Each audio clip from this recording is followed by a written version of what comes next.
Góðan daginn og velkomin á þennan fund hérna hjá Umhverfisstofnun öryggisplögg. Fólk að streyma hérna inn og gera svo að finna ykkur sæti. Það sæti hérna fremst líka. Gaman að sjá hvað eru margir komnir hérna. Ég heiti Bryndís Skúladóttir og starfa hjá Samtökum iðnaðarins og ætla að vera fundastjóri hérna í dag. Við gerum ráð fyrir því að fundurinn verður svona 1,5 tími. Og það hérna nóg kaffi hérna á brúsunum og þið bara tegja ykkur eftir því eins og þarf. Það sem við ætlum að tala hérna í dag eru öryggisblöðin og þeir sem hafa mestan áhuga á þessum málum eru þeir sem eru að vinna með hættuleg efni og fyrirtæki sem eru að versla með þau. Öryggisblöðin eru hugsuð sem svona upplýsingaflæðið á milli aðila í keðjunni, í aðfangakeðjunni með hættuleg efni. Og þar hægt að finna upplýsingar það hvernig hægt að vinna með efnin á öruggan hátt, hvernig borgar sig að geyma þau og hvað það á að gera ef eitthvað kemur upp á. Og þetta voru nú lengi vel svona tiltölulega aðgengileg og þægileg skjöl, 35 síður, 16 punkta kerfi eða 16 atriða listi.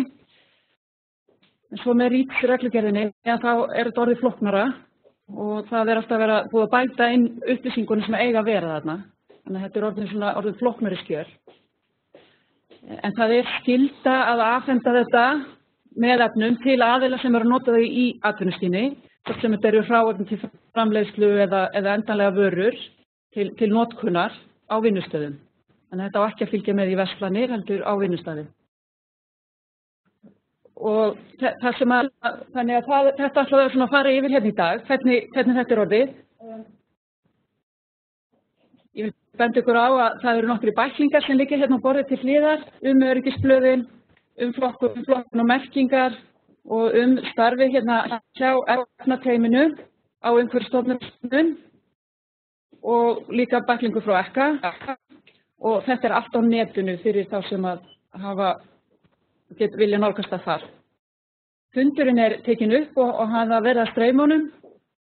Þannig að þeir sem ekki komast hingað í dag geta þá fylgst með og hann verður aðgengilegur á netinu.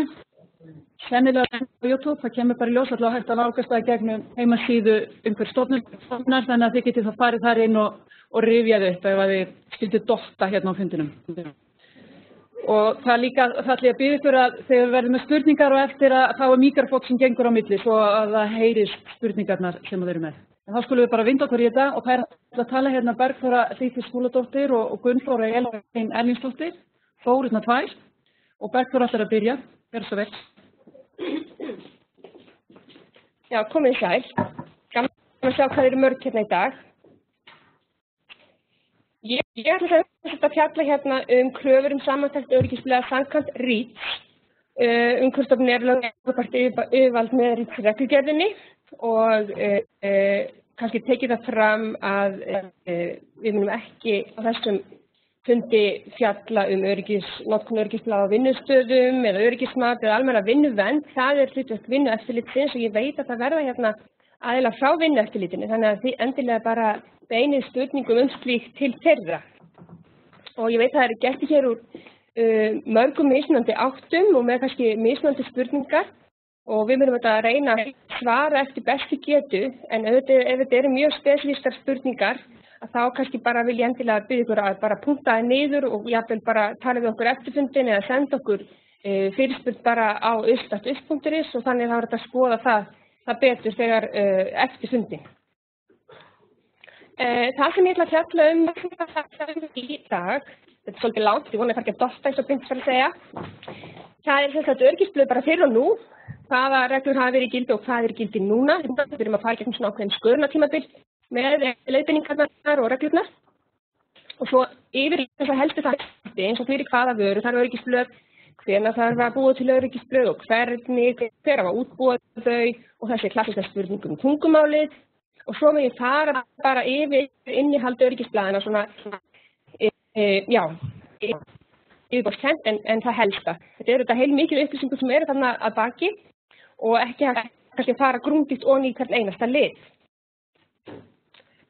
Nú, hvað öryggisblöð? Þið vitið svo sem þetta, en það er kannski best að byrja á byrjuninni, þannig að við sem öll á samu blaðsíðunni. Þetta er mikilvægur þáttur í vinnuvernd og inniheldur upplýsingar örugga meðhöndlun og notkun efna og efnablandna og þessi öryggisblöð skulu vera aðgengileg á vinnustöðum. Og afhending þessara að taka því saman og afhenda þau þenni hluti af þeirri ábyrgð sem fylgir markaðssetningu efna og efnablandna. Aðeins söguna, við höfum reglugerð nr. 1027/2005 öryggisblöð sem innleiddi ákveðna tilskipun frá Evrópusambandinu, en hún var felld úr gildi þegar REACH tók gildi.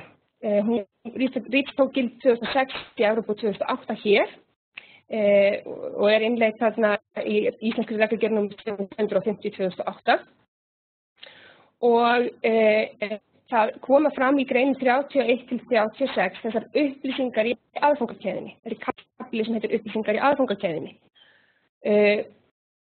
Þau sem þekkja til þá fjallar REACH mikið þetta skyldu að skrá efni og bak við skráningar áhættumat og það er þessi hugsun að vita allt áhættu af notkun efnisins áður en hún áður en hún fer á markað. Það hefur verið mjög mikill fókus alltaf á þessu með skráningarskylduna því að skráningin kostar fullt af pening. En ég segi alltaf að það séu þessi tveir meginpólar í REACH-reglugerðinni. Það er annars vegar skráningin og svo hins vegar það upplýsingar í aðfangakeðjunni sem er gríðarlega mikilvægt. Því að þrátt fyrir að þú þurfir ekki að skrá efni, þá liggja ríkar skyldur upplýsingar í aðfangakeðjunni.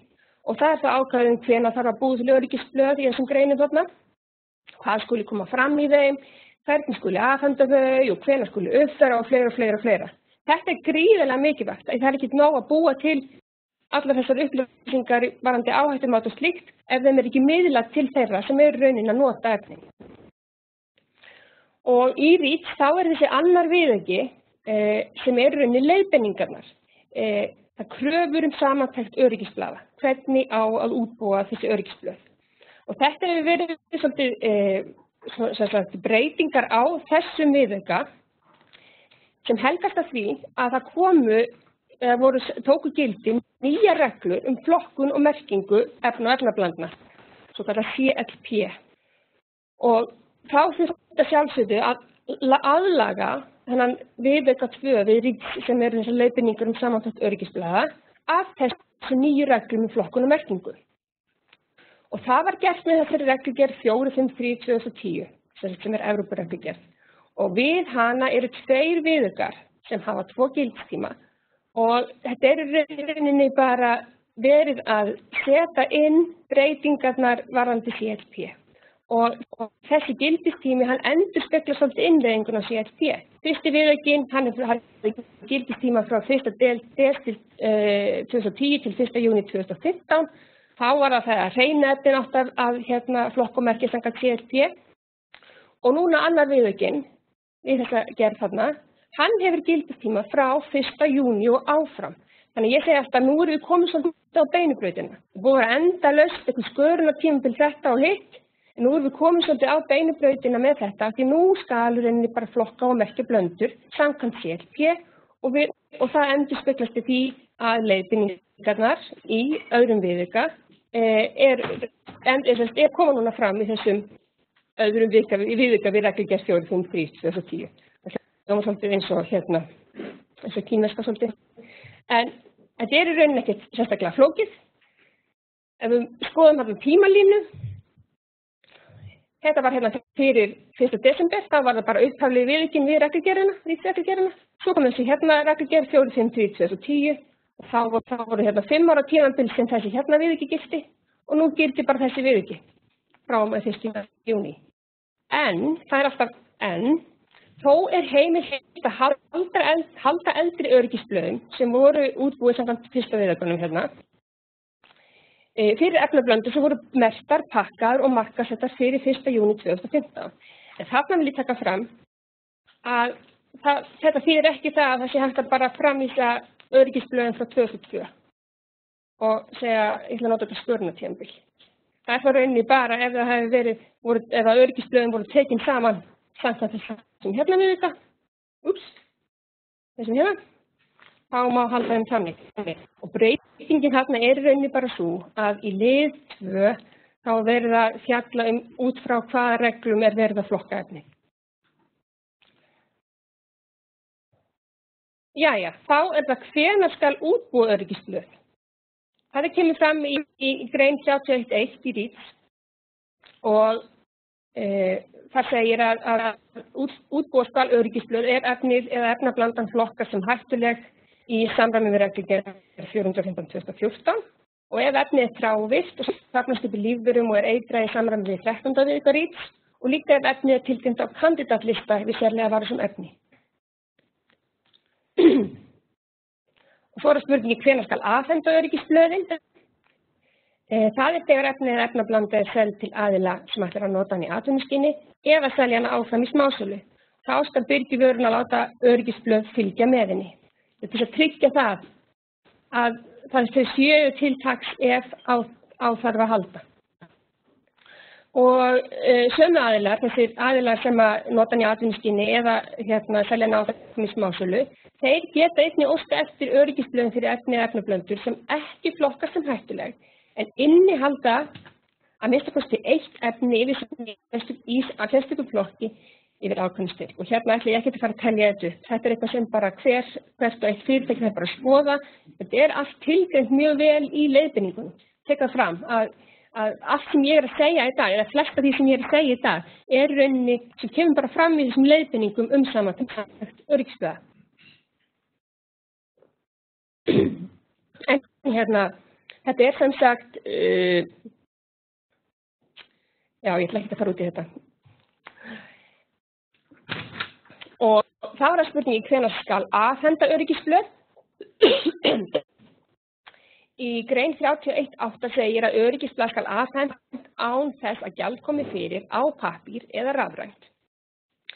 Og hér það átt við á pappírsformi með faxi eða sem viðhengi í tölvupósti og í leiðbeiningum kemur fram að þetta þarf að vera virk afhending. Það sem sagt ekki nóg að gefa eingöngu upp slóð á heimasíðu þar sem leita þarf að viðeigandi öryggisblaði. Það þarf samt að vera viðhengi í pósti eða bara senda það bara með vörunni. Og það kemur einnig fram að afhenda skuli áður eða samtímis og efnavaran afhend í fyrsta skipti. En ef endurtekna pöntun að ræða, það þarf ekki að afhenda þetta í hver skipti. Það algjör óþörfi, nema að breyting hafi orðið á öryggisblaðinu í millitíðinni. Þetta nú frekar lógist.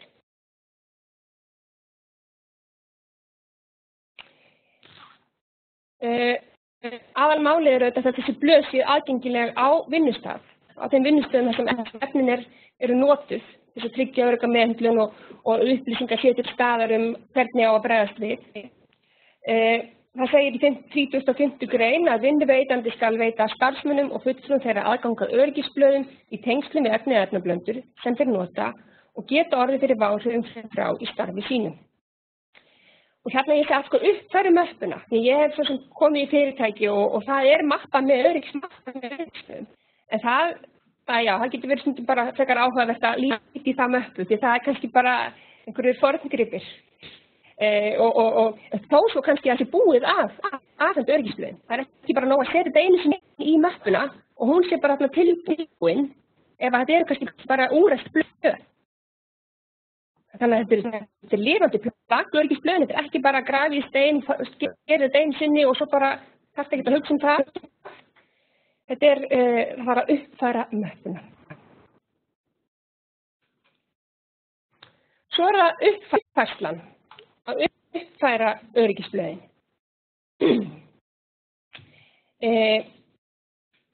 Það þarf að uppfæra þau bara leið og liggja fyrir nýjar upplýsingar sem geta haft áhrif á ráðstafanir við áhættustjórnun. Þarna ég að tala um vinnustæðina. Eða einhverjum nýjar upplýsingar komna fram efnið sem kannski muni breyta einhverjum verkföllum innan fyrirtæki sem verið að nota þessi efni. Og það þarf líka að breyta þegar markaðsleyfi samkvæmt REACH hefur verið veitt eða synjað hefur verið markaðsleyfi og líka ef að efnið lendir inn á viðauka 17 við REACH þar sem koma fram þær takmarkanir sem gilda efni. Og svo bætti ég nú við bara skáletra þegar breytingar verða kröfum samantekt öryggisblaða. Og númer uppfærslu, það skal koma fram á öryggisblöðunum. Svo ég vil líka verið að spura því, hver má útbúa þessi öryggisblöð? Þá kemur þessi dásamlega orðatiltæki, þar til bær aðili, competent person, ég myndi vilja frekar hæfur einstaklingur eða eitthvað svoleiðis, skal útbúa öryggisblöðin og skulu birgjar efna og efnablandna sjá til þess að þeir sem útbúa fyrir þá öryggisblöð hafi fengið viðeigandi þjálfun með viðeigandi símenntun. Og þetta eru kannski að tala þegar verið að vinna blöðin frá grunni, kannski frá framleiðendum.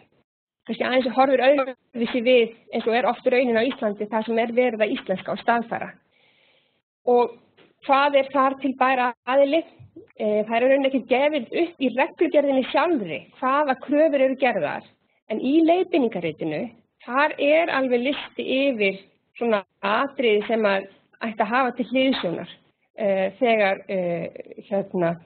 valin þar til bær aðili í það útbúa öryggisblöðin. Oft þessi þekkingu innan fyrirtækjana, en það þetta alls ekki alltaf. Áhrifasviðsmyndir, exposure scenarios. Þetta nýtt sem kom inn með REACH-reglugerðinni og það segir að ef að 10 tonn eða meira af efni framleitt eða flutt inn á evrópska efnahagssvæðið, að fara að framkvæma svokallað öryggismat. Og þetta eru oftast þessi aðilar sem hafa skráningarskyldu, eins og framleiðendur eða innflytjendur inn á evrópska efnahagssvæðið. Af því að REACH virkar þannig að evrópska efnahagssvæðið bara eins og einhver bóla og ef að efni verður til inn í því eða flutt inn á það, þá kemur þessi skráningarskylda sem þetta mjög, það má segja, íþyngjandi. Nú, ef þetta efnaöryggismat leiðir í ljós ákveðna hættuflokkun efnisins, þá þarf að útbúa áhrifasviðsmyndir fyrir í raun alla tilgreinda notkun efnisins og láta fylgja með öryggisblöðunum. Og þetta getur verið alveg hellerna langt plagg. Ef að kannski efni mjög algengt og nota í mjög mörgum og mismunandi iðnaðarferlum og framleitt þá í meira en 10 tonnum á ári, það getur verið að, ég hef séð ykkur 800 síður eitthvað. Og þá fannst okkur mjög mikilvægt að við erum ekki að gera kröfur að þetta sé á íslensku. Það voru bara áhrifasviðsmyndir meira að vera á ensku. Og rauninni þá líka ætlast til þess að segja eins og svo að einhver íslensku byrgi sem að kaupir þetta inn og hann veit að þetta notað í ákveðnum iðnaðarferlum hér á Íslandi, að pikka bara þær áhrifasviðsmyndir út og láta þær fylgja með öryggisblaðinu. Það er óþarfi að vera að taka allan pakkan ef að kannski þetta á ekki við íslenska iðnað. Og þá aðeins að tungumálinu, ég fæ mikið að spurningum tungumálið. Í grein 31.5 í REACH segir að öryggisblaðið skal lagt fyrir á opinberu tungumáli þess aðildarríkis eða þeirra aðildarríkja þar sem efnið eða efnablandan sett á markað nema viðkomandi aðildarríki kveði á annað. Og íslenska útfærslan á þessu kemur fram í efnalögunum. Það sem segir að öryggisblöð skulu vera á íslensku. Og svo kemur textirauninni undanþáguna frá því að heimilt að afhenda öryggisblöð með efni eða efnablöndu á ensku, dönsku, norsku eða sænsku til viðtakenda efna sem stundar rannsóknir og þróun, enda sé að ræða afmarkaðan hóp manna sem með sanngirni má ætlast til að skilja annað erlent mál vegna menntunar eða annarrar sérhæfingar. Heimild þessi gildir þó einungis ef magn efnis eða efnablöndu sem afhent minna en 1 kíló á ári á hvern viðtakanda. Og þetta kemur sér mjög vel fyrir þá sem að kaupa inn fyrir rannsóknarstofur. Það sem kannski verið að kaupa inn 200 grömm eða eitthvað slíkt og bara verið að selja beint áfram til rannsóknarstofa. Að þá kemur ekki þessi krafa að öryggisblöðin skuli vera á íslensku. Og þetta rauninni bara svipað ákvæði og merkingar umbúða og íslenskuna. Því að þar segir að það skuli vera á íslensku og svo kemur þó mega, merkingar innflyttra vara að bera upprunalegar merkingar á þessum tungumálum sem eru tilgreind hér. Og þá kemur, ef að rúmmálið mjög lítið, bara mjög erfitt að koma meðanum á vöruna og líka ef að vara eingöngu notuð til notkunar rannsóknarstofum og slíkt. Þannig að það verið að gera þetta svolítið raunhæft, ekki að það sé bara línan út í gegn að það skuli allt vera á íslensku, en ef verið að nota lítið af efninu á ári og á stöðum þar sem með sannlega má segja að fólk skilji þetta tungumál sem á öryggisblöðunum, að þá má það vera á öðru tungumáli en íslensku. Þá líka spurningin hver á íslenska. Öryggisblöð frá evrópskum byrgjum þarf bæði að íslensku staðfæra. Það ekki bara nóg að þýða. Og það segir bara í reglunum að sá sem markaðssetur hér á landi skal afhenda öryggisblöðin á íslensku. Og þá alltaf þessi spurning, hver það sem að markaðssetja? Og þetta hefur verið svolítið rætt bara innan Evrópu. Og af því það ég hef stundum spurað því, get ekki gert kröfu á erlenda byrgjum en hann íslenski þetta. Og þá þessi niðurstaða eða leiðbeiningar frá fórum, þar hópur sem aðildarríkin hafa aðgang að, vinna saman að í rauninni hvar eiga kaupin sér stað ef að þetta erlendur byrgir og það íslenskur kaupandi, eða íslenskur byrgir. Ef íslenski byrgin kaupir og kaupin fara fram í Evrópu, það má segja að íslenski byrgin, að viðskiptin fóru fram erlendis, íslenski byrgin borgaði fyrir flutningin og þar að leiðandi hann að sjá að markaðsetta hér á landi og þarf þá að fylgja þessum kröfum öryggisblöðin. Ef þetta öfugt, sem þetta mjög sjaldan, við höfum bent á það, ég nú bara að bera hérna áfram þessar leiðbeiningar, ef að það erlendur byrgir sem bara ætlar að markaðssetja hér á landi og sjálfur að borga undir flutning og allt slíkt og selur einhverjum bara hér á Íslandi, þá má segja með sanni að hann sé að markaðssetja hér á landi og eigi sjálfur að íslenska. En svo má bara benda líka það að Umhverfisstofnun, við getum ekki gert kröfu á erlenda byrgja, okkar lögsögu hér á landi, þannig að við munum alltaf fara til íslenska byrgjans og svo þetta bara að íslenski byrgina að ræða við erlenda byrgjans og ræða þau viðskipti. En þetta svolítið að breytast. Ég sé svolítið breytingu á bara núna síðustu árum. Að það komin að þessar þýðingarvélar, þá ég ekki að tala Google Translate. Það hugbúnaður, hugbúnaður sem og setja inn allar þessar stöðlusetningar inn og maður að sjá svona ágætis öryggisblöð koma úr þessum þýðingarvélum.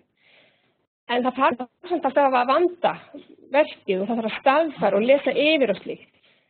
Til dæmis eins og ég segi reynsla hugbúnaðarvélum, þýðingarvélum og hugbúnaður ágætt, en liður eins og upplýsingur eitrunarmiðstöð og tíminn hjá eitrunarmiðstöð hér.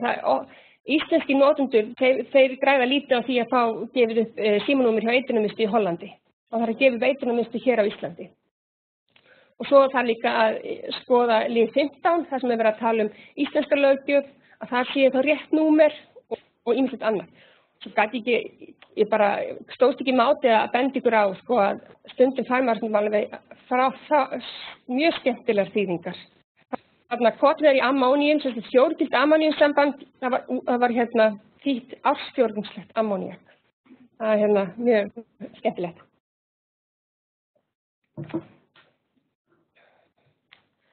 Nú, innihald öryggisblaða, þetta eru 16 liðir eins og Bryndís minntist á og þær eru með stöðluðum fyrirsögnum og undirliðum.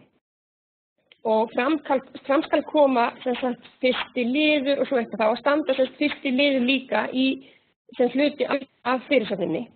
Og það á ekki, hver og einn byrgir á ekki að þýða fyrirsögningar. Það á að nota staðlaðar þýðingar sem eru gefnir til dæmis upp í þessum bæklingi sem liggur á borðinu og svo þetta bara auðvitað allt saman á netinu og í öllum leiðbeiningarbæklingum og slíkt. Og það ekki heimilt að skila auðum undirliðum. Og í leiðbeiningunum það kemur mjög skýrt fram hvaða upplýsingar skulu vera í hverjum kafla. Það það þessi annar viðauki við þessa reglugerð, þessa breytingagerð, Nú er komin á beinubrautina, bara þetta viðurkenning sem gildir. Og það tekið skýrt fram í leiðbeiningum að upplýsingarnar skulu ritaðar á skýran og gagnorðan hátt og skal orðalag vera einfalt, skýrt og nákvæmt, forðast skal fagmál og skammstafanir. Við verðum alltaf hugsa það að þetta þá að nota þessi plögg, þessi blöð. Þetta á ekki að vera einhver vísindaleg úttekt eða svo með einhverjum flóknu máli og slíkt. Þetta á að vera einfalt og þá að vera hægt að leita, kíkja á blöðin og sjá í fljótu bragði eða finna í fljótu bragði það sem leitað er að. Nú, dagsetning öryggisblaðs skal tilgreina á fyrstu síðu og ef endurskoðun er að ræða þá skal tilgreina dagsetninguna sem endurskoðun og svo dagsetning. Og svo skal birta á fyrstu síðuna útgáfunúmerið, endurskoðunarnúmerið og gildistökudag nýju útgáfunar og upplýsingar hvaða útgáfur verða skipt út. Það er bara til þess að fyrir þann sem með kannski öryggisblað í höndunum, hann getur séð það strax. Já, ég er með útgáfu 3. Já, heyrðu, nú er ykkur útgáfa 4 komin. Þannig að það sé auðvelt að sjá hvort að þú sért með uppfærdar öryggisblöð.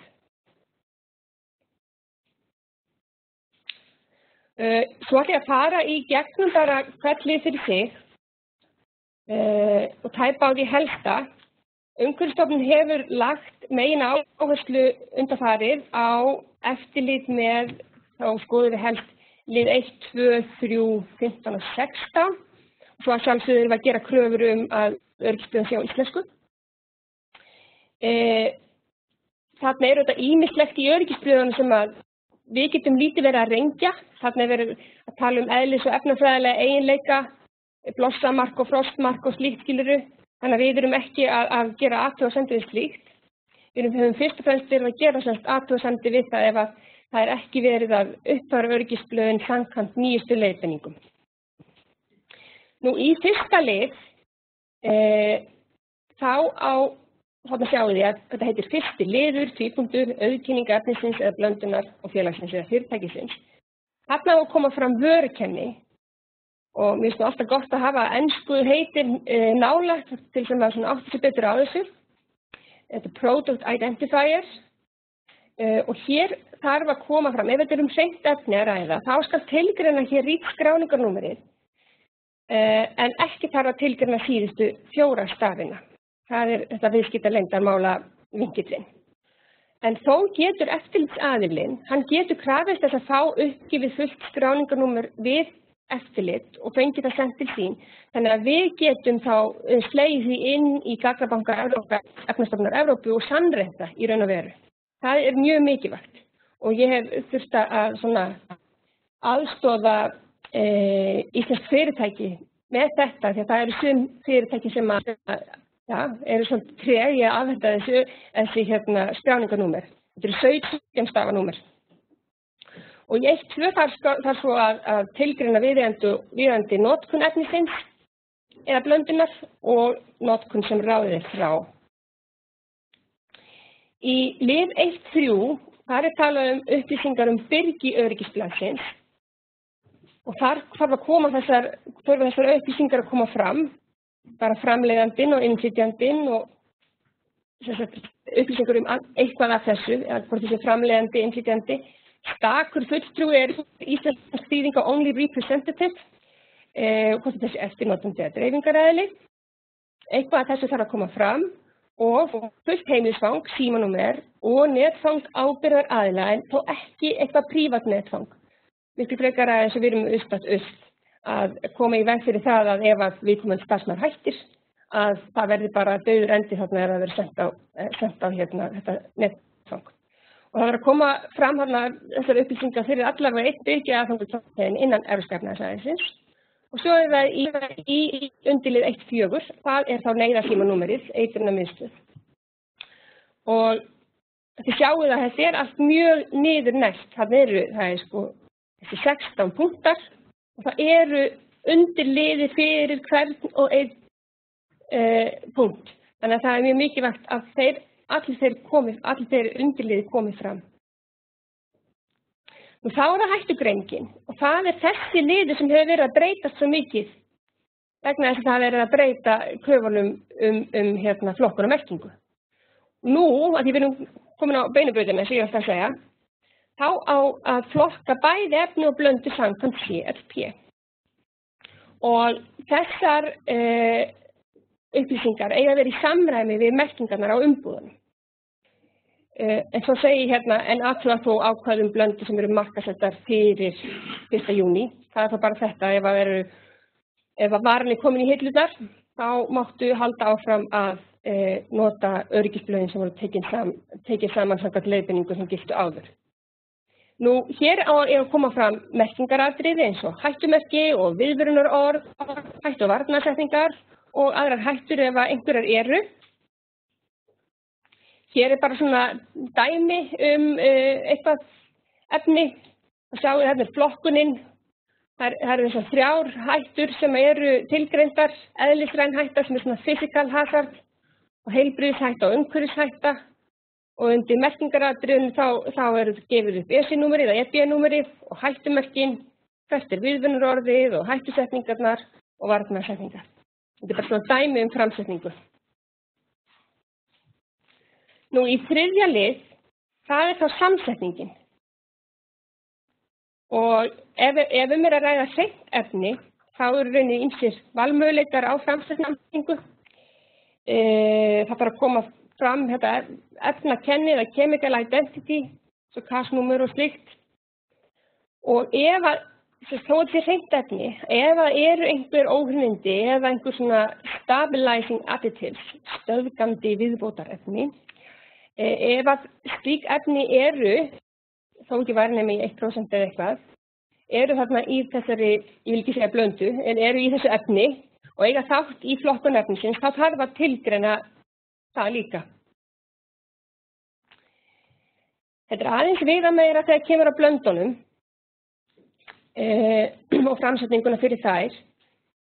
Það eru ákveðnar reglur framsetningu tilgreindir í leiðbeiningunum og það þarf að tilkynna vörukennið og styrkin og styrksvið og flokkun fyrir öll efni með ákveðna flokkunsamkvæmt CLP og í ákveðna styrk. Og ég vildi bara segja að vörukenni blöndu, það er þetta tvennt. Það er viðskiptaheiti, það er eins og komið með eitthvað vöruheiti eða heiti blöndunar og svo auðkenning allra innihaldsefna sem hafa áhrif á flokkun blöndunar. Og meira blöndur. Hvernig á að segja, upplýsa styrk efnanna, það og upplýsa það með nákvæmum 100 hlutum eða þá 100 hlutabilum af massa eða magni í lækkandi röð ef tæknilega mögulegt. Það er bara með einhvern lista og fyrst kemur það fram efni sem er þá í hæstu hluta. Og ef að nota 100 hlutabil, þá skal lýsingin á þessum hættum fela í sér áhrifin á hæsta styrknum. Það er að segja ef þetta er 5-15%, þá erum við að segja frá því hvaða áhrif hefur efnið ef það er 15%. Við tökum hæsta styrkin. Og þarna skal gefa upp ritskráningarnúmer fyrir innihaldsefnin ef að það liggur fyrir. Og þá er það bara eins og ég nefndi hérna áðan að það þarf ekki að tilgreina 4 síðustu stafina á öryggisblöðunum. Nú í 4. lið, þá erum við komin út í ráðstöfanir í skyndihjálp. Og þarna á vera lýsing á fyrstu umönnum þannig að óþjálfuð manneskja geti skilið hana og beitt án þess að nota háþróaðan búnað eða lyf. Og þannig að sjáum við undirliðina, lýsingar ráðstöfanir í skyndihjálp, helstu stæli einkenni og upplýsingar tafarlausan læknisumönnun.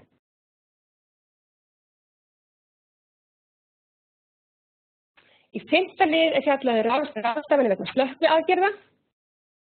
Þarna á að vera lýsing á kröfum slökkviaðgerðir við íkviknum af völdum efnisins eða blöndunar eða gegn eldi sem kviknar nálægt þeim. Þarna er þetta beint auðvitað bæði að því ef að fyrir slökkvilið og líka fyrir bara fólk á vinnustað. Hvernig á að slökkva, það er ekki bara, það er ýmislegt sem þarf að hafa í huga þarna. Það er ráðgjöf fyrir slökkviliðsmenn í lið 5.3 og svo bara hvað slökkvibúnað á að nota og sérstakar hættur. Í 6. liði fjallað ráðstafanir efni fyrir óvart til spillis eða losa fyrir slysni. Og þarna fjallað það á þá að fjalla hvernig skal bregðast við leka eða losun og tilgreina viðbrögð í bæði litlu og miklu magni ef að þörf á. Og þarna þetta fjallað ýmislegt eins og hlífðarbúnað og slíkt sko. Og bæði fyrir fólk og fyrir umhverfið og hvernig skal, hvaða aðferðir notað til þess að hreinsa og afmarka. Og 7. liður fjallar meðhöndlun og geymslu. Þarna á að vera ráðgjöf örugga meðhöndlun og upplýsingar heilsu, öryggis og umhverfisvernd. Og þetta eru upplýsingar sem að vinnuveitandi, hann á að styðjast við þegar hann vinnur að sínum verklagsreglum. Það eru varúðarráðstafanir örugga meðhöndlun, hvernig á að geyma þetta á öruggan hátt og sértækar endanleg notkun. Í 8. lið fjallað áhrifavarnir eða persónuhlífar og hér þá á að lýsa gildandi viðmiðunarmörkum fyrir áhrif í starfi og nauðsynlegum ráðstöfunum við áhættustjórnun. Þarna getur komið til dæmis einhver landsbundin viðmiðunarmörk fyrir losun og slíkt og hvaða áhrifavarnir á að nota, hlífðargleraugu, húðvörn, öndunarvörn, hættur vegna varma, allt mögulegt. Og í 9. lið þá tala hana sem við eftirlitsaðilinn getur svo sem lítið gert við að skoða. Þetta eru upplýsingar niðurstöðu prófana á efninu. Þetta heilmikla prófanir gerðar á öllum þessum efnum til þess að finna út hvernig þetta að nota á öruggan hátt og hvaða áhrif getur það haft á heilsu fólks og umhverfi. Þarna verður að tala útlitið á efninu eða blöndinni, lykt, pH, bræðslu og frostmark og lossamark og ýmislegt annað. Í 10. lið fjallað upplýsingar eða gefnar upplýsingar möguleika á hættulegum efnahvörfum sem geta orðið við ákveðin notkunarskilyrði og skilyrði sem ber að varast. Þetta er gríðarlega mikilvægt. Ef þú ert kannski með 2 mismunandi efni sem eru allt í lagi, það er ekki gott ef að þau blanda saman, við þetta eru strax í hug klórgas. Í 11. liði fjallað eiturefnafræðilegar upplýsingar. Þar er að koma upplýsingar fyrir heilbrigðisstéttir og hafa verið skilmerkileg lýsing á þeim ýmsu eiturefnafræðilegum áhrifum. Og þarna í leiðbeiningum fjallað að það að leggja fram upplýsingar eftirfarandi hættuflokka. Þetta eru bara hættuflokkarnir sem koma fram í CSP. Allt frá bráðum eiturhrifum sem þýðir bara það að þú getur bara verður fyrir alvarlegum eiturhrifum á staðnum og líka eiturhrif sem geta komið fram í næstu kynslóð, eiturhrif á æxlum, til dæmis, eða krabbamein. Í 12. lið þá fjallað áhrif á náttúruna og vistkerfin. Það eru upplýsingur umhverfisáhrif efnisins eða blönduna við losun út í umhverfið. Og þannig sjáum við alla þessa undirliði. Hvaða eiturhrif verið að tala er þetta þrávirkt, brotnar það vel niður, safnast upp í lífverum og slíkt. Í 13. liði svo fjallað förgun sem eru þetta gríðarlega mikilvægt líka. Þar er að koma fram upplýsingur viðeigandi úrgangsstjórnun vegna efnisins eða blöndunar og eða íláts efnisins eða blöndunar og hvernig á að standa að meðhöndlun úrgangs. Nú eru bæði að tala efnið sjálft og líka, eins og segi, umbúðirnar. En það er alltaf einhverjar restar í umbúðunum sem þarf þá að farga á vissan hátt og það eru þetta bara ákveðnar reglur sem gilda úrgangsmál. Síðan allir ennþá vakandi. 14. liður, það er þá upplýsingur flutninga. Það eru upplýsingur flokkun vegna flutninga á efnum eða blöndum með lestum á sjó, á landi og eftir skipgengum vatnaleiðum eða í lofti. Kannski ekki mikið af skipgengum vatnaleiðum hér á landi. En þetta er auðvitað svolítið sem að snýra vinnueftirlitinu. Vinnueftirlitið er auðvitað með þessa ADR, reglugerðir og allt á síni könnu. Nú í 15. lið, og þetta alveg er að búið, Upplýsingar varðandi regluverk. Hér að koma fram upplýsingar annað regluverk en það sem nú þegar komið fram á öryggisblöðunum. Til dæmis fellir efni undir OSHA-reglugerðina. Þetta þrávirkt, persistent organic pollutant? Þetta eitthvað efni sem fellir undir PET-reglugerðina, sem flutninga hættulegra efna? Og líka bara einhverja landsbundnar upplýsingar, yfirleitt þarna upplýsingar kannski heiti íslenskra reglugerða. Þetta alltaf Evrópuregluverk sem við erum að nota, en við innleiðum alltaf í íslenskar reglugerðir. Og þá er að tala hér númer íslenskra reglugerða, við á efnalögin, og líka hvort að efnaöryggismatið hafi verið unnið. Og það þá í liður 15.2. Og það þá hluti af í rauninni skráningu hreinna efna samkvæmt REACH. Og í síðasta liðnum, 16. eru bara aðrar upplýsingar. Það eru bara upplýsingar sem hafa ekki komið fram nú þegar og ef þetta endurskoðun þá hverju var breytt. Ef það einhverjar skammstafanir notaðir þá það var útskýringar á þeim í 16. lið og ef að hættusetningarnar eða varnaðarsetningar hafa ekki verið skrifað alveg út þá þetta skrifað í fullri lengd þarna og jafnvel komið með ráðleggingar rétt að þjálfun starfsfólks til að tryggja heilsu og umhverfisvernd. Þá ætla ég að draga þetta bara saman og vera með einhver góð ráð, því við viljum að hafa þetta eins praktískt og hugsast getur. En þið sjáu að þetta alveg heilmikið sem þarf að hafa í huga. En góð ráð fyrir til dæmis íslenska framleiðendur og þá innflytjendur sem að flytja inn frá löndum utan EES. Þá eru við ekki að fá öryggisblöð samkvæmt evrópskum reglum. Þá þarf í rauninni bara að útbúa öryggisblöðin frá grunni. Og þau þurfa að vera samkvæmt leiðbeiningum sem koma fram í REACH. REACH gildir innan evrópska efnahagssvæðisins. Og ég vil bara benda á það að ef það skortur á þekkingu á öllum þessum reglum og leiðbeiningum, þá alveg hægt að leita ráðgjafa til verksins. Ég veit að það eru komnar þessar kannski ekki þýðingarvélar, kannski bara hugbúnaðar til að búa til öryggisblöð samkvæmt evrópskum reglum og að gera reyna að nýta sér slíkt og vissulega örugglega einhverjir ráðgjafar og ráðgjafarstofu sem að hafa slíkt. En svo þetta bara leiðbeiningar okkar til ykkar, þetta bara fylgja leiðbeiningunum gaumgæfilega. Það stendur allt í leiðbeiningunum. Og benda á að nú hrein efni og blöndur að flokkast og merkjast samkvæmt CLP. Og þetta með að ef öryggisblöðin hafi verið tekin saman samkvæmt fyrri og efnið komið að marka fyrir 1. júní, þá gildir þessi litla undanþága. Viltu ég hætti? Bryndís ætlaði að taka, já. Og svo til þeirra sem kannski stærstu hópun inni fellur undir. Það góð ráð til innflytjenda vara frá löndum innan EES. Þarna eru þeir að fá þá öryggisblöðin frá evrópskum byrgjum. Þá eiga öryggisblöðin að sjálfsögðu að vera uppfærð og það bara kalla eftir þessu frá ykkar byrgjum. Og halda bara vel, og það áfællum við alla sem eitthvað að sýsla með efni, að halda vel utan efnamálin í fyrirtækinu. Bara að nota efnaöryggisstjórnin, það kannski fínt orðið bara það að hafa verið með gott Excel-skjal. Halda utan bara hvaða efni eru að fara hér í gegn, hvað eru öryggisblöðin, hvað degi eru þau uppfærð og allt þetta. Þetta er bara ákveðið skipulag sem þarf að vera til staðar.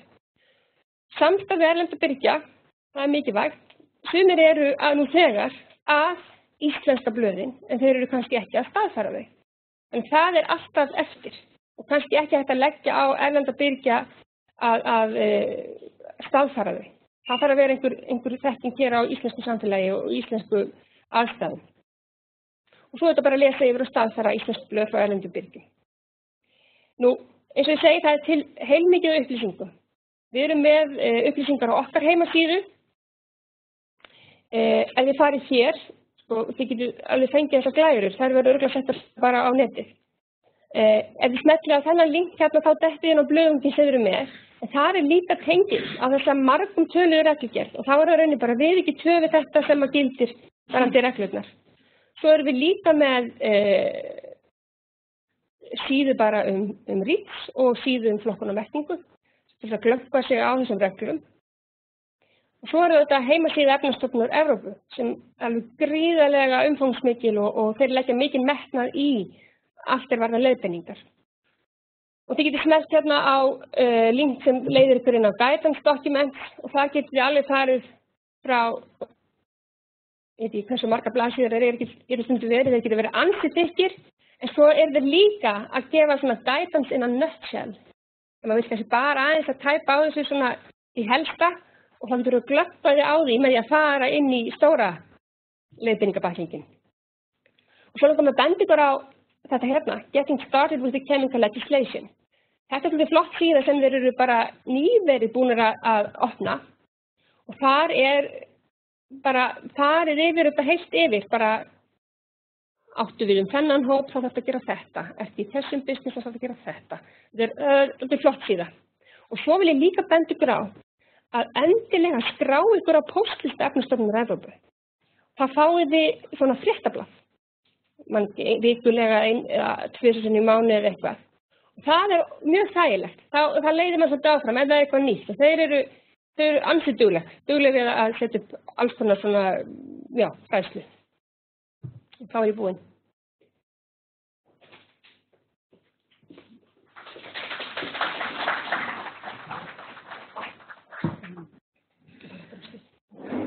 Þakka fyrir Barbara. Eru spurningar úr sal? Má ég þá aðeins spyrja þig Barbara? Þú talar að það hafi komið uppfærð. Það þurfa alltaf hvort það séu uppfærð blöðin, eldri blöð. Hvað eru fyrstu dagsetningarnir sem uppfærð blöð fóru að koma? Hvaða dagsetning það sem mann getur verið vissur að ef þau eru eldri en eitthvað tiltekið, þá eru þau úrelt? Og fyrir hreinu efnin, þá tóku sem sagt reglurnar gildi 2010, en efnablöndurnar, það var rauninni bara 1. júní 2015.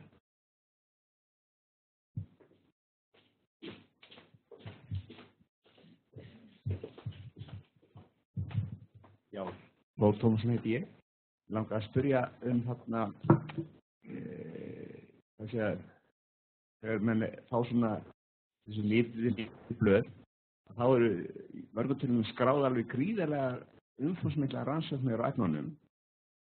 Mjög mikið af þeim segir þetta hefur rannsókn og engin áhrif. Og ég var nú að segja eins og mér finnst þetta gjörsamlega þessi gagnslausar upplýsingar fyrir notandann, en kannski ágættar upplýsingar fyrir þann sem að vinna eftir staði. Hvernig skoðun ykkar á því hvað við eigum að setja að þessum ágættu upplýsingum sem eru eins og gjörsamlega gagnslausar fyrir notandann inn í öryggisvið? En maður að fá þetta eins og þegar við erum verið að þýða blöð og staðfæra að þetta hefur verið að koma inn og við erum fá kannski 20 síður af svona upplýsingum sem eru, þetta ekki exposure síðan á því. Nei. 20 síður af upplýsingum og rannsóknum sem segja ekki neitt. Það mjög erfitt fyrir okkur að segja. Ég klif alltaf því að það ábyrgð atvinnulífsins að taka saman þessi öryggisblöð. Þetta svolítið líka, ég veit að eins og Efnastofnun Evrópu að fara í gegnum allar sína skráningar því að mikið af þessum gögnum koma kannski úr niðurstöðum allar þessar rannsóknum sem liggja bak við skráningum hjá REACH. En auðvitað má alveg hnippa í byrgjan og segja það stendur að þetta alltaf vera stutt og hnitmiðað, mætti þetta ekki bara vera í exposure scenario. Þetta er það helst í hug. En ég ætla ekki að segja bara, taktu bara það sem er gott. Ég ætla ekki að segja neitt svoleiðis.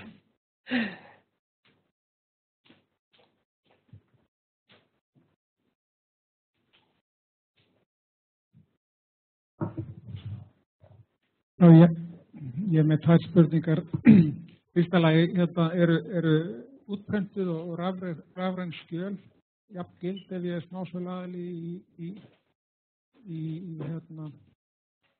að selja efni og hins vegar hvað þarf að ganga langt ef ég smásöluaðili og sel efnablönduna natriumklóríð, þarf ég Öryggisblaðið þarf að vera til staðar, en reglurnar segja að ef að viðkomandi notar og selur einhverjum sem það er að nota þetta í atvinnuskyni, þá á að afhenda það þeim aðila. Svo líka, ég kannski kom ekki alveg nóg mikið inn á það, að það alltaf þetta ákvæði að það hægt að kalla eftir því líka, kaupandi. Þannig að það ekki að sleppa því, svona fyrir hýdruksi, það alveg hóttið að það að vera til öryggisblað fyrir slíkt. Ok, það klórið, salt, ok, já. Fleiri spurningar?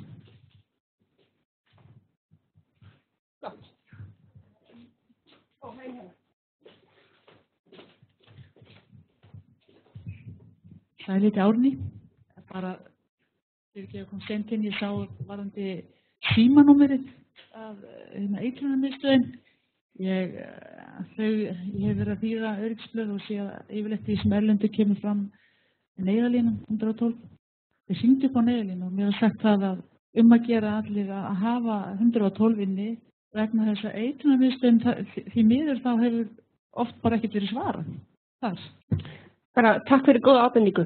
En leiðbeiningarnar segja að nota eitrunarmiðstöðina og ég veit alveg, og ég get alveg sagt ykkur það að eitrunarmiðstöðin þannig að þetta sími í vasanum á lækni, Já.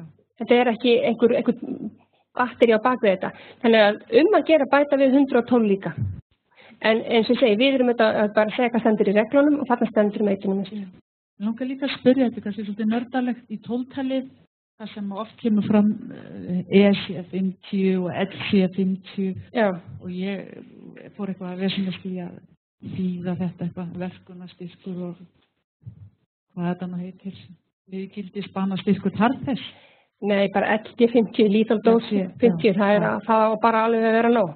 Og þeir sem að lesa þetta og þurfa að lesa 12. leiðinni að vita alveg hvað LD50 þýðir. Já, takk fyrir. Fleiri spurningar? Annars það bara að ef að vakna spurningar eftir þennan fund, þá bara vinstamál að senda bara fyrirspurn á Ustatus og þá fer það til okkar og við reynum að svara eftir bestu getu. Þá kemur hérna hún Gunnþóra og hún ætlar að fjalla eftirlitið hjá stofnuninni.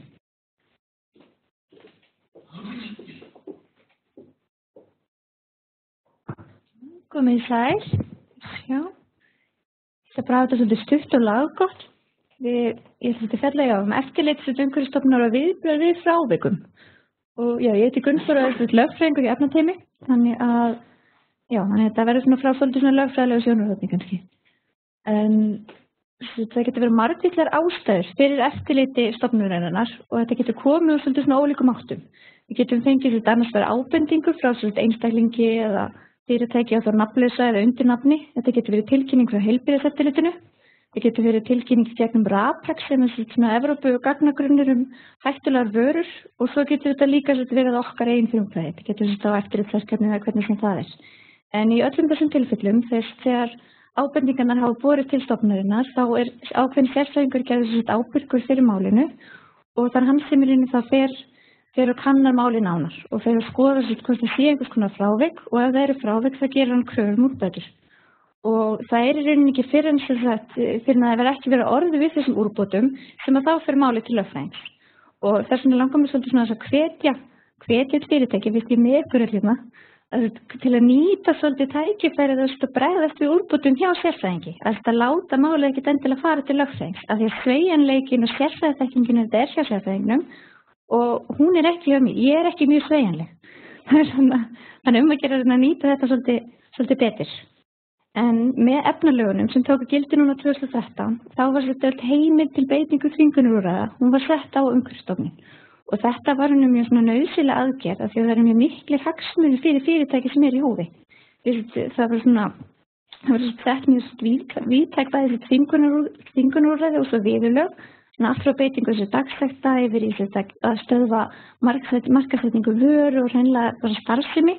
Og þar leiðandi var að tala mjög mikilvægt að þetta væri bara einna hendi til að tryggja það að þetta sambærileg mál, þessi afgreiða sambærilegan hátt. Og það lögfræðingur hjá Umhverfisstofnun sem það ég sem fylgst með þessi þvingunarúrræði og ég hef ekki áður haft aðkoma að máli. Þannig eins og ég segi þetta eins og í myndin áðan, þannig að málið í sérfræðingi og svo það ekki í rauninni fyrir að þetta viðkomandi fyrirtæki ekki að verða við þessum úrbótum sem máli kemur til mín. Þannig ég fæ öll leiðindin til mín. Það svona mitt hlutverk svolítið.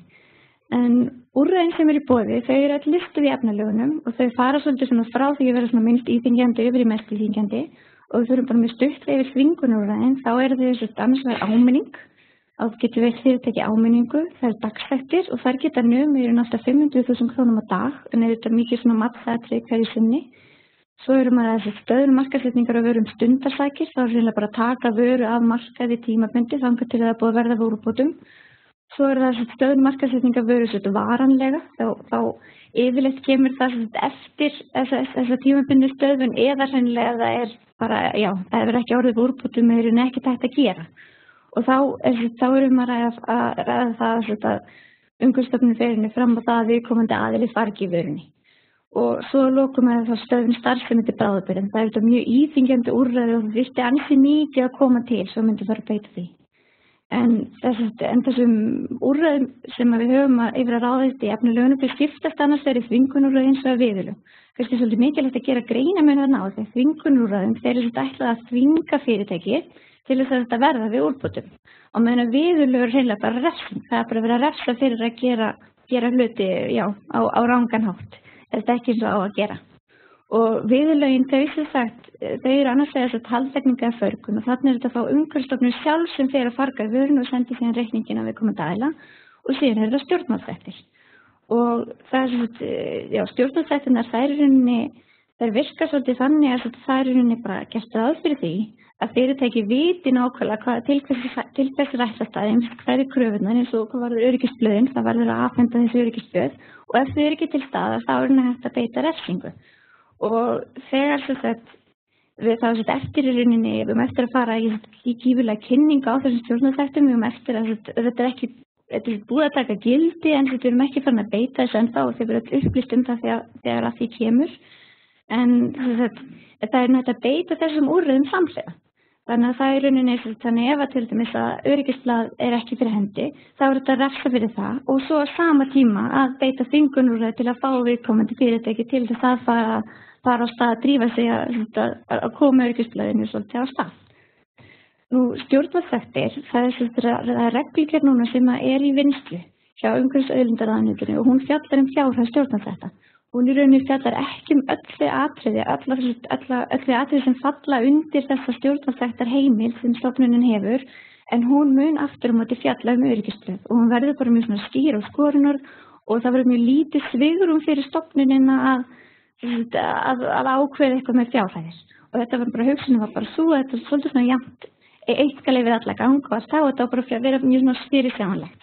Þetta er alltaf í vinnslu, en svo hvað var það svona aðrar stjórnvaldssektir, hvað var það önnur ákvæði sem verða ekki þessari reglugerð, þá verður það sett í gæðahandbókstofnunarinnar og þá í rauninni verður alltaf þetta mat sem er þá fyrir alvarleiki brottsins, hversu lengi stóða yfir, var samstarfsvilji, er þetta ítrekað og svo líka þessi ábyrgð á stofnunin að vera eftirlitsaðili og virkur eftirlitsaðili, þannig að það kemur líka inn í myndina. En eins og ég vil ítreka það að þetta er ekki eitthvað sem við erum að fara að beita bara á morgun, þetta er reglugerðin er núna að loka metrunum hjá ráðuneytinu og þegar hún verður tilbúin að gefa út, þá verður hún svo tekin til skoðunar hjá Umhverfisstofnun og síðan verður það bara haft samband í rauninni við alla aðila og það verður þá kynnt ítarlega. Þannig að það á ekki að koma neinum á óvart, en við sem er gott að nýta tækifæri er bara að þið vitið, þeir eru svolítið svona með á nótunum, þannig að að gera að drífa í öryggisblöðunum til þess að fyrirbyggja sektir hérna. En síðan er þetta kæra stjórnvaldsákvarðanir. Stjórnvaldsákvarðanir eru þau náttúrulega þvingunarúrræðin sem við fórum í áðan. Það er að kæra þau til ráðherra og svo er þetta beina kvörtun til umboðsmanns Alþingis. En stjórnvaldssektum er eftir að móti eingöngu hægt að vísa til dómstóla. Þannig að þess vegna er líka mjög mikilvægt bæði fyrir stofnunina að taka ákvarðanir mjög vel ígrunduðu máli. Það er mjög kostnaðsamt líka fyrir fyrirtæki og lögaðilega að fara fyrir dómstóla til að hreinlega verjast þeim rétt. Þannig að þetta en hvað með öryggisblöðin þá ætti þetta að vera svona nokkuð ljóst, annarkvort er öryggisblaðið þarna eða ekki. En þetta er svona helsta sem ég ætla að koma fram það. Það eru einhverjar spurningar.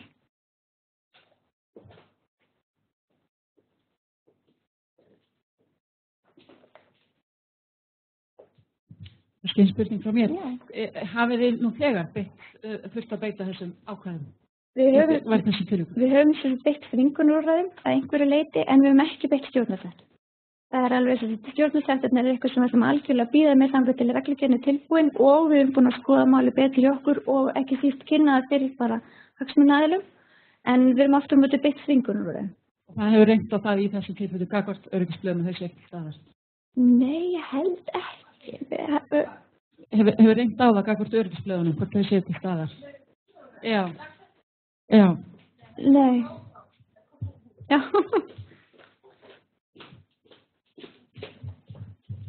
Það er nóg að hóta svakalega lögfræðingum okkar, það er allir svakki í gýrin. Svona, ég get verið mjög ókveikjandi í bréfaskriftum, ekki persónu.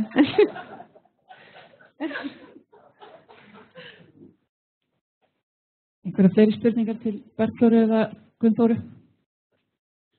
Annars vil ég bara þakka ykkur. Já, fyrir ekki. Er þú bak í súluna eða?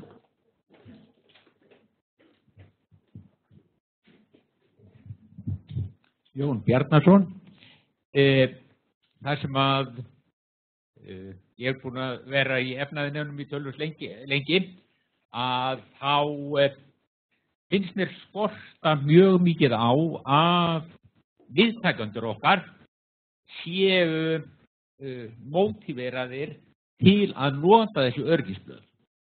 Það er rauninni fyrst og fremst ef útlendingar koma og er að vinna að þeir hafa þessa hefð fyrir að nota öryggisblöðin og ganga eftir að þau séu á vinnustæðum. Og þá hlýtur það að vera rauninni skólakerfið fyrir iðnaðarmenn sem að vantar á að það mönnum séu kennt að nota þessi öryggisblöð. Þetta er heilmikil vinna og ef þetta er bara gert til að setja í möppur hjá öryggisfulltrúum stóru fyrirtækjana sem að vinna hérna svona á alþjóðlega fyrirtæki sem eru hérna, að þá einhvern veginn finnst mér þetta vera unnidátti fyrir gíg. Hitt rauninni til að koma þessi betra far finnst mér mjög æskilegt að til dæmis endurmenntun Háskóla Íslands, atvinnulífið og umhverfisstofnun sett á stað námskeið til að gera þessi öryggisblöð vel úr garði. Ég tek alveg hjartalega undir með þér. Það er þetta mjög mikilvægt að það sé ekki verið að fara út í þessa viðamiklu vinnu sem við höfum verið að lýsa og sjá ekki það sem við erum að nota afurðina, mjög mikilvægt. Við í umhverfisstofnun í þeim fyrirtæki sem við höfum verið að fara í, þar höfum við verið að skoða þetta og þetta er ekkert, allan í því tilfellum sem ég hef farið, þá er þetta ekkert endilega mappa hjá öryggisfulltrúum, þetta er mappa á starfsstöðvunum. En ég tek svo sannlega undir með þér að það þarf að virkja þetta mun betur og jafnvel fá þá vinnueftirliti með okkur í þetta líka sem er verið að fara og það er verið að gera áhættumat á vinnustöðum og slíkt. Það þarf að sjá til þess að þetta berist alla leið niður notkunarkeðina ef við getum orðað þannig. Ég tek hjartalega undir með þér. Ég vil aðstæða að kommenta á þetta líka. Ég tek þetta líka til mín að ég starfa hjá Samtökum iðnaðarins og þetta er alveg rétt en það er ánægilegt að sjá hvað eru margir hér í dag og það sýnir hvað þetta varðar marga og marg fyrirtæki og við höfum svona undanfærin ár verið að sjá miklu meiri vakningu í bæði umhverfismálum og öryggismálum hjá fyrirtækjum, þannig að þetta svona skipar orðið stærri sess og fleiri sem eru að skoða þetta. En þetta með endurmenntunina og komið sér í skólakerfið, það er líka mjög góður punktur og við hjá Samtökum erum náttúrulega miklu samstarfi við iðnskólann og Iðuna sem er endurmenntunum bættir í iðnaðarmanna og alveg full ástæða til að skoða hvernig því er háttað, námskeiðin sem er boðið upp á varðandi þetta bara fyrir notendur.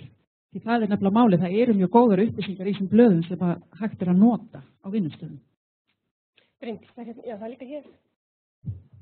Þórunn Eydalsdóttir kemur frá Vinnueftirlitinu og mér langar nú að upplýsa ykkur það að þriðju algengustu fyrirmælin hjá Vinnueftirlitinu þegar við erum að fara út á vinnustaði varða efni og efnahættur og öryggisblöð eru ansi stór þáttur þar, þannig að Ég held að svona það sem umræða sem hérna í salnum að hún okkar eftirlit endurspeglar í rauninni það að þessu allt of oft ábótavant.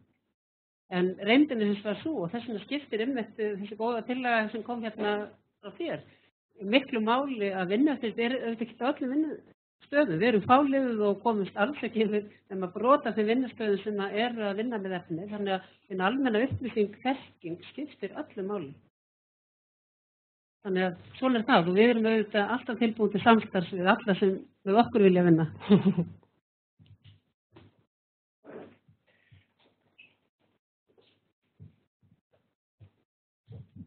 Já, svo tónsum ég. Það sem ég langar bara að benda á að þessi öryggisblöðin, það náttúrulega annar endin og þessi hinn endin náttúrulega þessi reglur að fyrirtæki eiga sem að nota efni eiga að gera efnaáhættu mat.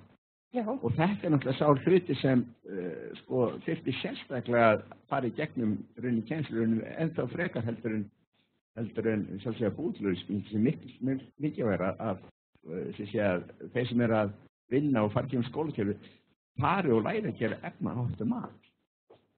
Einmitt. Þórunn, þetta auðvitað hluti af því sem að þið gerið einmitt hjá vinnueftirlitinu. Já, þá get ég upplýst að fyrirmælum áhættumat næsta algengustu fyrirmæli sem við gerum. Þannig að þetta hangir hvað í öðru og ef að þið hafi kynnt ykkur lögin, ákveðin hollustuhætti og öryggi á vinnustöðum og þau ákvæði sem gilda áhættumat þá er rauninni ekki sagt hver á að gera það en það þarf þó að vera þekking til þess að gera það. Það liggur í bæði lögunum og reglugerðinni. Þannig að þegar kemur að flóknu efnaáhættum að þá má ætla að það gæti þurft sérfræði þekkingu sem mögulega ekki innan fyrirtækjanna. Þannig að það er alltaf mat, hvenær þarf það til eða ekki. Og svo sannarlega er þetta löng vegferð og ég veit ekki hvort ég sáu þær niðurstöður ESN-rannsóknar sem er Evrópurannsókn sem gerðir í öllum Evrópulöndunum. Þar kemur í ljós að einungis 50% íslenskra fyrirtækja hafa gert áhættumat og við liggjum langt niður á listanum og þetta samræmist nokkurn veginn svona því sem við teljum okkur vita. Við höfum skráð síðan 2009 hvernig staða áhættumat í fyrirtækjum hvort hún hefur verið gerð og þessar tölur ríma saman. Þannig að það þarf virkilegt átak og þá skora ég nú á samtök atvinnulífsins og iðnaðarins að vera boðberar í þessu verkefni því þetta er langhlaut og langtímaverkefni og það þarf vilja. Þetta er einmitt ekki bara að hafa klárað eitthvað pappír til að hafa upp í hillu. Þetta er raunverulegt verkefni sem skiptir máli og varðar bara heilbrigði og öryggi allra starfsmanna og velferð fyrirtækisins. Þannig að þetta er gríðarlega mikilvægt verkefni.